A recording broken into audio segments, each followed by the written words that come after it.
গ্রামের বয়স্করা বলল, বহু বছর আগে কালীপুজোর রাতে এক তান্ত্রিক এসেছিল গ্রামে। মানুষের বলি চাইলে তাকে বিতাড়িত করা হয় গ্রাম থেকে।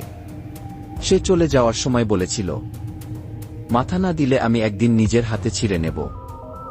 সেই কথারই যেন প্রতিফলন এখন। গ্রামবাসীরা তখন গিয়ে সাধু লোকনাথের দ্বারস্থ হয়।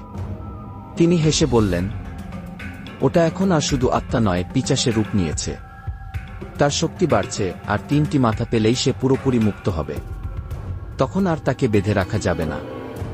তাদের হাতে আছে মাত্র এক রাত। পূর্ণিমার রাত শেষ হবার আগেই তাকে থামাতে হবে।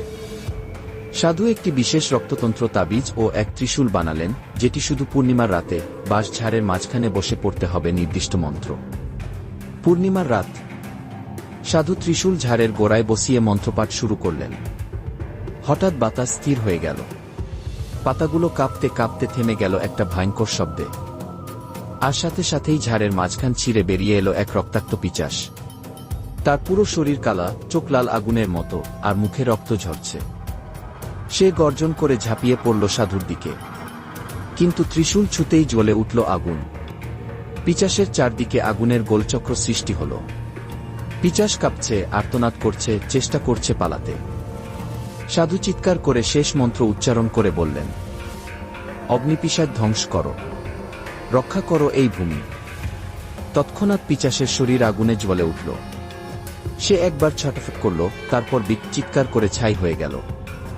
কিন্তু সবচেয়ে ভয়াবহ জিনিসটি ঘটল তখন, যখন সবাই দেখল ঝাড়ের মাঝে একটা গাছের মাঝখান ফেটে বেরিয়ে এলো একটা হাড় ভরা কঙ্কাল, আর তাতে খোদাই করা নাম, নারায়ণ তান্ত্রিক গি। সবাই বোঝে সেই অভিশপ্ত তান্ত্রিকই পিশাচ হয়ে ফিরে এসেছিল। গ্রাম বাঁচল। বাঁশঝাড়ের নিচে সেই ত্রিশূল এখনো গাঁথা আছে।